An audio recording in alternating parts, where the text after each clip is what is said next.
Students, हम लोग जानते हैं कि सभी चैप्टर जो संस्कृत में हैं उसे पूर्ण हिंदी में स्टोरी की तरह याद करना होता है, क्योंकि क्वेश्चन वैल्यू जो आते हैं ऑब्जेक्टिव और सब्जेक्टिव हिंदी के ही माध्यम से आते हैं। ठीक है, तो ये जो चैप्टर है विद्यार्थी पूर्ण आपको हिंदी स्टोरी के रूप में दम सुनाएंगे। ठीक है, तो चैप्टर का जो नाम है कड़स्य दानवीरता, यह जो चैप्टर 12 है। ठीक है, तो चलिए इसको हम लोग स्टार्ट करते हैं, क्योंकि हम लोग विद्यार्थी जानते हैं कि प्रत्येक चैप्टर का क्वेश्चन निश्चित आता है। तो ये भी चैप्टर जो है विद्यार्थी काफी मोस्ट इम्पोर्टेंट है। तो इस चैप्टर में हम लोग पढ़ने वाले हैं कर्ण की दानवीरता। ठीक है, तो चलिए स्टार्ट करते हैं। तो चैप्टर का नाम है कड़स्य कड़स्य दानवीरता, यानी कर्ण की दानवीरता। इस कड़स्य दानवीरता के लेखक जो हैं भास जी हैं। ठीक है, तो लिखा गया विद्यार्थी यह कड़स्य दानवीरता भास रचित, यानी भास के द्वारा रचित की गई है, यानी रचना की है भास। ठीक है, जो कर्णभार से संकलित है। यह नाटक जो है कड़स्य दानवीरता कर्णभार से संकलित है, और यह नाटक जो है महाभारत से ली गई है।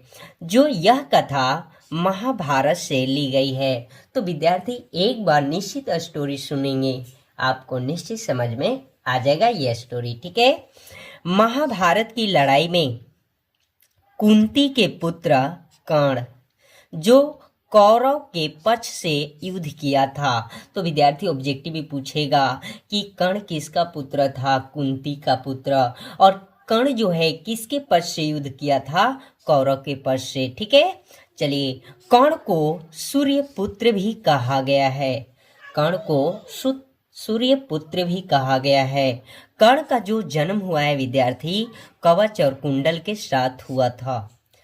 इसके बाद नेक्स्ट दूसरे पार्ट जो है अर्जुन जो है, अर्जुन इंद्र का पुत्र था।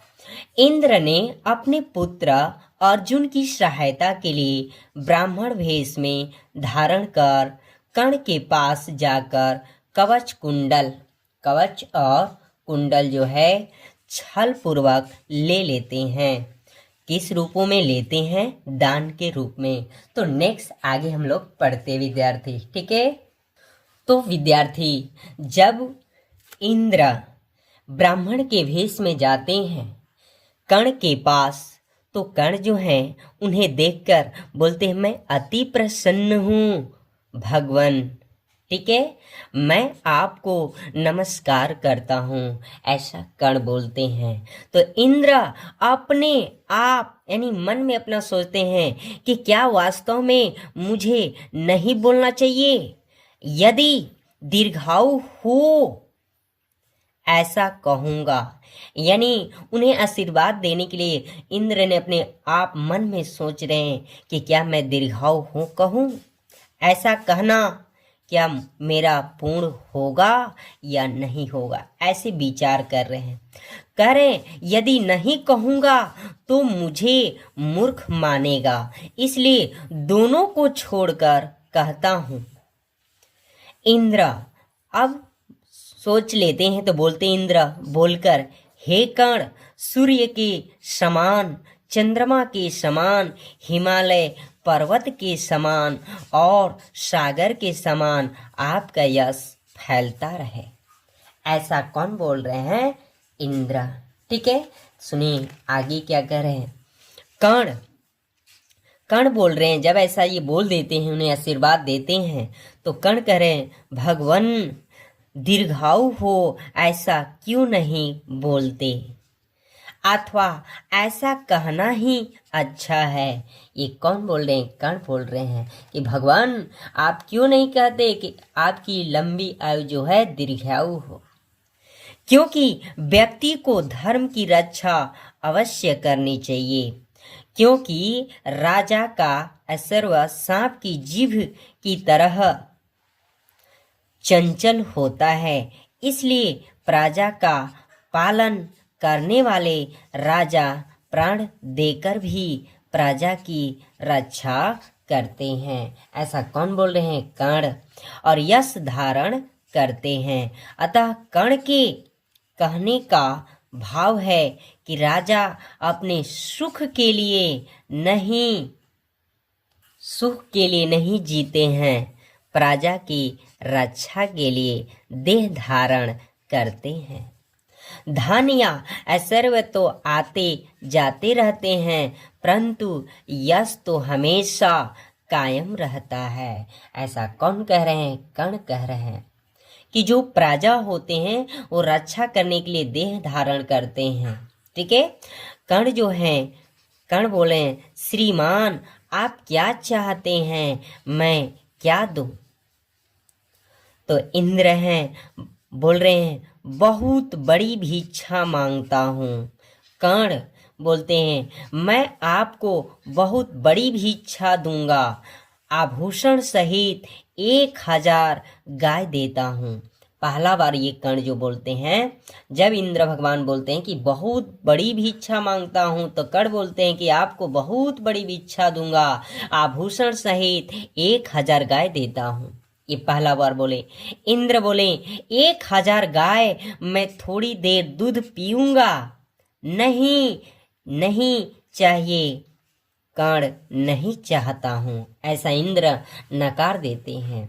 तो फिर बोल रहे हैं कर्ण आप क्या चाहते हैं यह भी तो बताइए, 1000 घोड़े आपको देता हूं। तो इंद्र बोलते हैं घोड़े ही थोड़ी देर में सवारी करूंगा, नहीं चाहता हूं, कर्ण नहीं चाहता हूं। बार बार नकार रहे कौन? इंद्र। ठीक है। नेक्स्ट कर्ण फिर बोलते हैं विद्यार्थी आप क्या चाहते हैं दूसरा भी सुने, हाथियों का अनेक समूह आपको देता हूं। तो इंद्र भगवान बोलते हैं हाथी ही थोड़ी देर चढ़ूंगा, नहीं चाहता हूं, कर्ण नहीं चाहता हूं। तो फिर कर्ण बोलते हैं आप क्या चाहते हैं और भी सुने, जरूरत से अधिक सोना देता हूं। देखिए कितने दान देने के लिए प्रयास में लगे हैं। इंद्र भगवान जो हैं बोलते हैं लेकर जाता हूं, और थोड़ी दूर जाकर बोलते हैं इंद्र भगवान मैं नहीं चाहता हूं, कर्ण नहीं चाहता हूं। ये भी सोने के लिए इनकार कर देते हैं, यानी सोना नहीं ले पाते हैं। ठीक है। तो चलिए नेक्स्ट देखते हैं। कर्ण जो है तो जीत कर भूमि देता हूं। इंद्र भगवान बोलते हैं भूमि लेकर क्या करूंगा, कर्ण तो अग्नि स्टोफल देता हूं। इंद्र भगवान बोलते हैं अग्नि स्टोफल लेकर क्या करूंगा, कर्ण बोलते हैं तो मैं अपना सिर देता हूं। देखिए इन्हें दान के लिए अपना सिर दे रहे हैं, तो भी इंद्र क्या करें, नहीं नहीं ऐसा मत करो। कर्ण बोल रहे हैं डरो नहीं, आप प्रसन्न हो जाएं, आप प्रसन्न हो जाएं और भी सुने।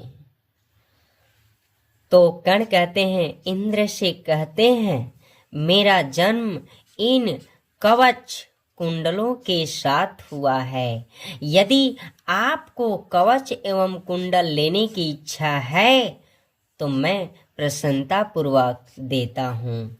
तो इंद्र की जो चाहिए था वो स्वयं कर्ण बोल देते हैं, क्योंकि अपने धर्म अथवा दान वीरता की रक्षा के लिए कवच कुंडल देने के लिए तैयार हो जाता है। कौन ऐसा कर रहा है? कर्ण तैयार हो जाता है।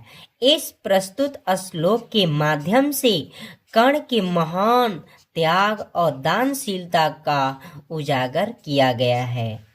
तो इंद्र जब ऐसा सुनते हैं तो इंद्र बोलते हैं प्रसन्नता पूर्वक दे दीजिए। कर्ण बोलते हैं मन ही मन में यह इसकी इच्छा है, निश्चय ही कपट बुद्धि वाले श्री कृष्ण की योजना है। ये धिकार है अनुचित विचार करना।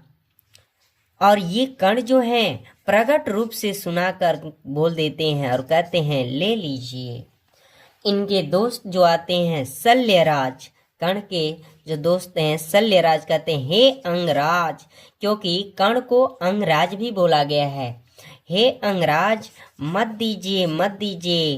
तो कर्ण बोलते हैं शल्यराज मत रोको मत रोको, देखो समय बीतने पर शिक्षा नष्ट हो जाती है। मजबूत जड़ों वाले वृक्ष भी धराशायी हो जाते हैं। एक स्थान से दूसरे स्थान तक अर्थात नदी तालाबों में गया हुआ जल सूख जाता है, लेकिन देखिए कर्ण बोल रहे हैं, लेकिन किया गया हवन तथा दान पुण्य सदा स्थिर रहता है। कर्ण कहते हैं कि संसार में सुकर्म ही अमर रहता है, इसका कभी भी नाश नहीं होता है। इसके अतिरिक्त अन्य सारी वस्तुएं नष्ट हो जाती है, सिर्फ कीर्ति या यश अमिट होती है। और इस प्रकार कर्ण जो है इंद्र को अपना कवच और कुंडल दे देते हैं। तो विद्यार्थी, यह स्टोरी समाप्त